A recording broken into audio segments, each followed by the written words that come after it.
stupid lumbering... Halo Movener, dimanapun kalian berada, semoga dalam keadaan sehat dan baik ya. Kali ini Ekte akan meneruskan ulas film Spartacus, dan masih seri pertamanya, Blood and Sand, episode keempatnya yang berjudul The Thing in the Pit, atau makhluk yang di dalam lubang. Di episode sebelumnya, Spartacus yang mengalami kekalahan melawan Crixus, dan gak jadi dieksekusi mati di akhir pertarungan, membuat para penonton kecewa, hingga Batiatus mendapat rating jelek di mata penonton. Dewan dan Ilitia, bagaimana nasib Spartacus selanjutnya? Yuk kita ulas. Then kill them all. Jangan lupa siapkan kopi panas, sup, kacang ubi-ubian dan jagung beleduk, untuk menemani hari kalian yang sedamai ini. Ulas film.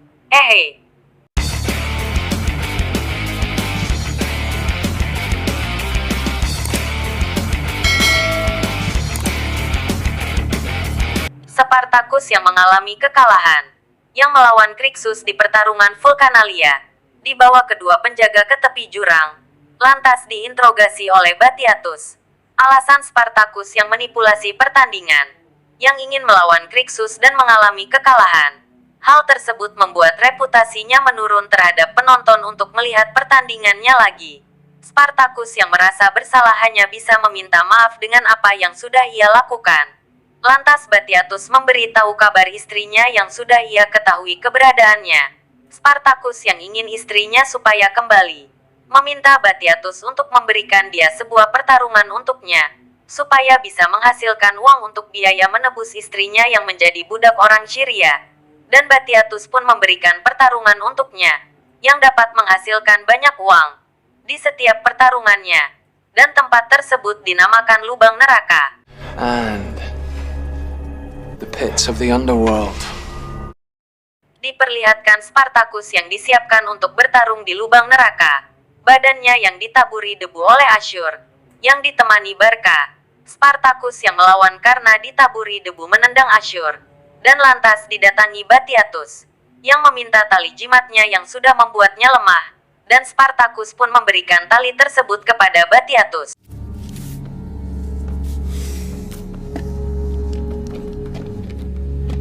Finish preparing him. Dan lantas Batiatus menemui istrinya yang sedang rileks, dan memberitahunya dia yang akan pergi ke pertarungan di lubang neraka, yang akan membawa Spartacus dan Kerza ke sana, dikarenakan mereka yang sudah kalah di pertarungan Vulcanalia.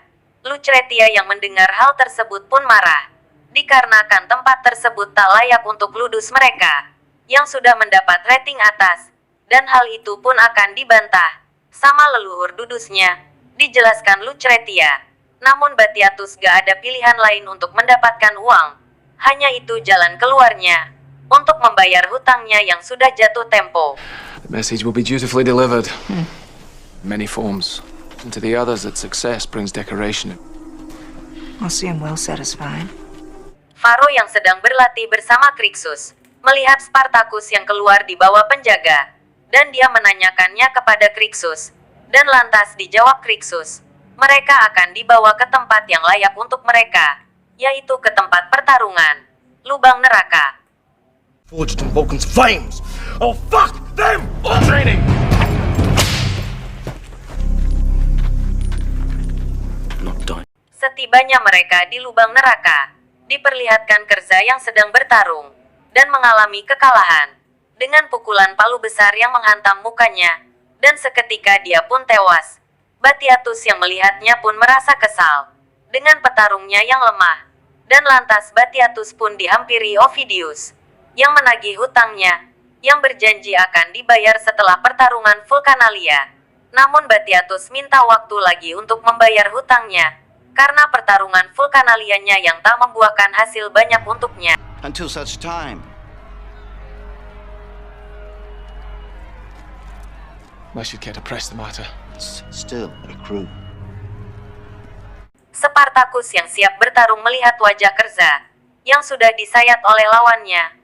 Lantas Batiatus memberikan arahan, supaya dia gak bernasib sama seperti Kerza. May the gods fare you better, Thracian. Di sisi lain, Crixus yang ditemani Naevia mau mendatangi Domina, yang menyuruhnya untuk menemuinya. Di perjalanan, Naevia mengembalikan kalung yang pernah Crixus berikan untuknya, karena takut kalau itu diketahui Domina akan membuat dia marah. Crixus yang merasa ditolak, karena kalung tersebut sebagai tanda ungkapan perasaannya, dan dia mengambil kembali kalungnya. Setibanya Crixus di tempat Domina, dia melihat Lucretia yang sedang menunggunya, dan karena cintanya ditolak oleh Naevia, Crixus pun memberikan kalung yang ia bawa kepada Lucretia dan lantas memasangkan kalungnya tersebut ke leher Lucretia. Lucretia yang ditinggalkan Batiatus pun melakukan perselingkuhan dengan Crixus, yang dilihat Naevia.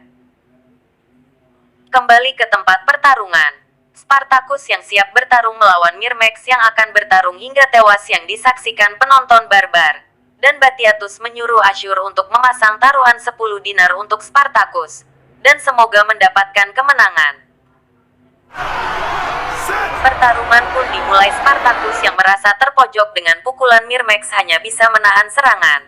Lantas Batiatus yang berteriak kepadanya, membuatnya bangkit dan bisa menjatuhkan Myrmex. Meskipun keuntungannya kecil karena Myrmex memakai senjata di tangannya, Spartacus bisa menghabisi Myrmex dengan kail yang menggantung, dan menikamkan ke leher Myrmex hingga tewas. Batiatus yang melihatnya, berteriak senang dan menyuruh Barca, supaya Spartacus beristirahat sejenak, dan nanti akan dilanjutkan pertarungan untuknya. Diperlihatkan Spartacus yang sedang dijahit lukanya, yang tadi ia terima dari serangan Myrmex. Spartacus yang termenung mendengar bisikan suara istri, yang menanyakan keadaannya yang terluka, dan lantas menyuruh Spartacus untuk membunuh semua yang menghalangi jalannya. Then kill them all. Batiatus yang pulang ke rumah, melihat istrinya yang sedang berbaring. Lantas Lucretia yang bertanya pada Batiatus, sampai kapan dia akan meninggalkan rumahnya, untuk pergi ke tempat pertarungan kotor. Karena konsekuensinya, kalau mereka gak punya keturunan, mertuanya akan memaksa Lucretia, untuk menikah lagi dengan pria lain. Batiatus yang bingung, meminta istrinya untuk berabar, dan lantas Batiatus melihat kalung yang tadi diberikan Crixus di leher istrinya. Karena perkiraan Batiatus, istrinya telah membeli perhiasan, sedangkan keuangan mereka yang lagi menipis. Namun Lucretia beralasan bahwa kalung tersebut milik ibunya, yang ia temukan sewaktu dia lagi merapikan barang. Dan Lucretia pun memijit kaki Batiatus, supaya dia gak curiga lebih jauh lagi atas apa yang sudah ia lakukan di belakang suaminya. I smell of death. Oh, you smell like a man. I should wash. Di sisi lain, Spartacus yang dibawa penjaga dimasukkan ke tempat para gladiator tinggal. Faro yang melihat Spartacus, lantas dia menanyakan keadaannya yang kelihatannya sudah lelah menghadapi harinya. Sebelum dijawab, teman sekamarnya yang langsung bertanya kepada Spartacus, yang menanyakan Kerza. Spartacus yang menjelaskan, Kerja sudah tewas.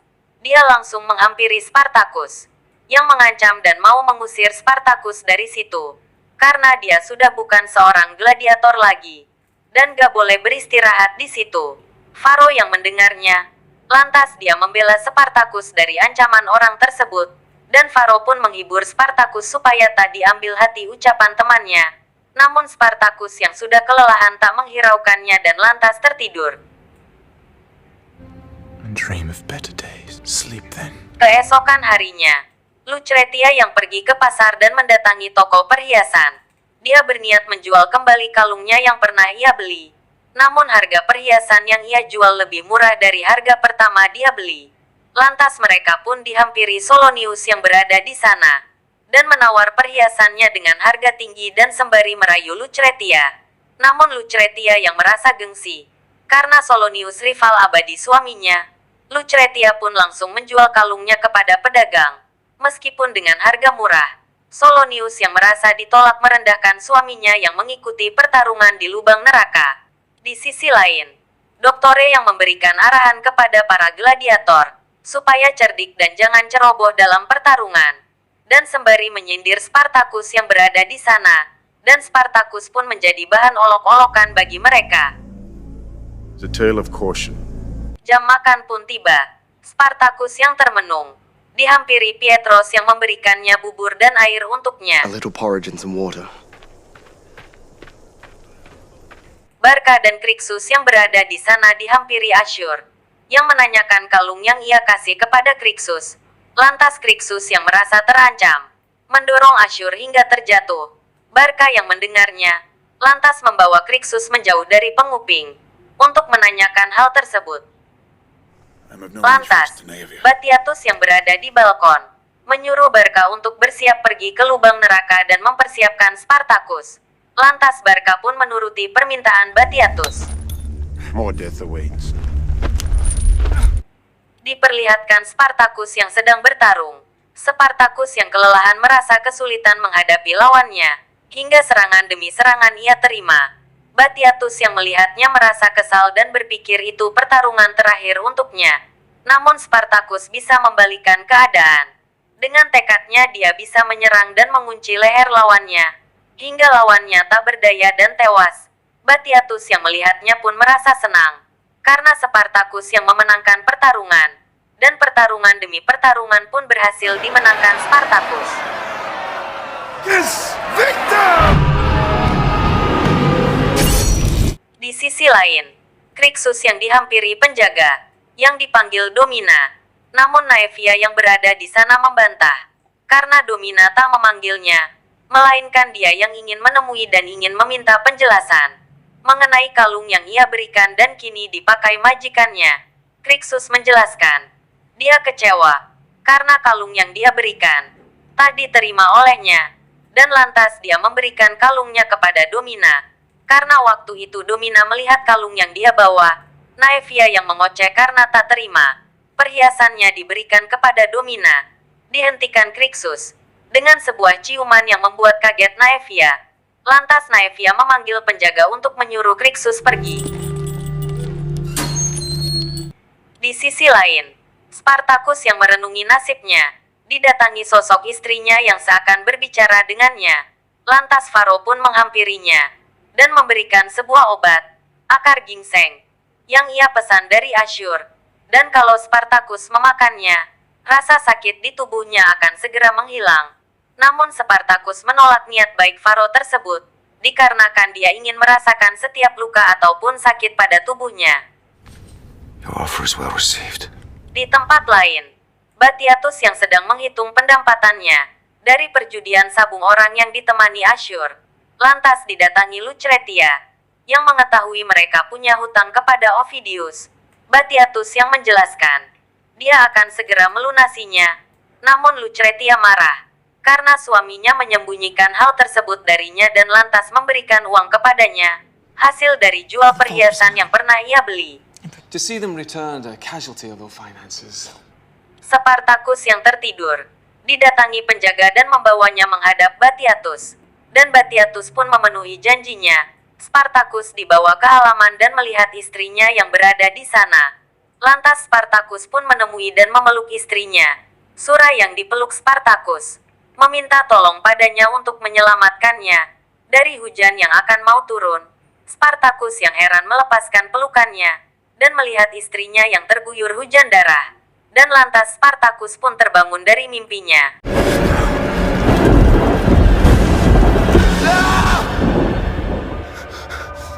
Keesokan harinya, Spartacus yang disiapkan untuk bertarung di lubang neraka, yang ditemani Barca dan Ashur, dan Batiatus pun datang yang memuji pertarungannya.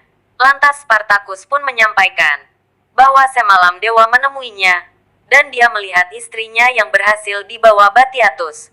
Dan lantas Spartacus pun menyuruh Batiatus untuk mempertaruhkan semua uangnya yang dia punya untuk pertarungan tersebut. Spartacus berjanji dia akan bertarung dengan semangat dan akan memenangkan pertarungan. Spartacus pun meminta Batiatus untuk menemukan istrinya sebagai gantinya, dan Batiatus pun menyepakati hal tersebut. Di lubang neraka, MC memperkenalkan petarungnya yang akan bertarung dan memberikan senjata yang akan mereka pakai. Spartacus yang berhasil terus-menerus memenangkan pertarungan akan melawan Ikshan, yang menang melawan Kerza dan menyayat wajahnya. Lantas Spartacus pun mendapatkan celurit sebagai senjata untuknya dan Ikshan mendapatkan kapak Wiro Sableng sebagai senjata untuknya, dan pertarung pun dimulai. Spartacus yang tenang bisa menghindari serangan dan biasa melukai Ikshan. Namun Spartacus yang lengah bisa dimanfaatkan Ikshan dengan memukul dan menjatuhkannya. Lantas Spartacus melihat kedua orang yang akan berusaha membunuh Batiatus. Dia berusaha memberitahunya dengan berteriak dan lantas diketahui Barca. Ikshan yang mau menyerangnya bisa dia hindari dan langsung mengambil sebuah kapak yang langsung menikamkan ke leher Ikshan hingga tewas. Lantas kapak tersebut pun dia lemparkannya ke arah orang yang mau menyerang Batiatus.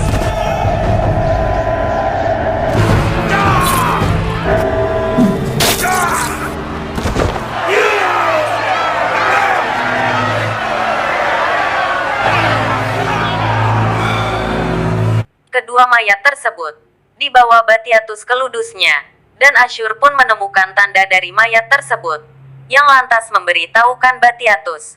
Namun tanda tersebut asing untuk mereka. Yang jelas kedua orang tersebut adalah seorang budak, dan lantas Batiatus pun menyuruh Ashur untuk menyelidikinya. Di sisi lain, Spartacus yang termenung didatangi Doktore, dan membawanya untuk menemui Batiatus. Di sebuah halaman Spartacus yang menemui Batiatus yang ditemani Doktore. Batiatus pun menyampaikan apa yang istrinya katakan, bahwa Spartacus sudah dikutuk oleh dewa dan dia pun sependapat. Lantas Spartacus pun menagih janjinya, karena dia sudah mengalahkan lawannya, dan Batiatus pun akan menepati janjinya, dan lantas memberikan sebuah pedang yang diikat tali jimat milik Spartacus. Batiatus yang memberitahu Doktore bahwa Spartacus akan menjadi seorang gladiator lagi kalau dia sudah siap, dan film pun berakhir. Inti dari film tersebut, jangan lupa subscribe, like, dan bagikan, supaya Mamang yang punya channel semangat lagi membuat kontennya. Nantikan episode selanjutnya, yang tentunya akan lebih menarik lagi untuk diulas. Show, jangan lupa untuk tersenyum hari ini. Teh pamit ya. Assalamualaikum.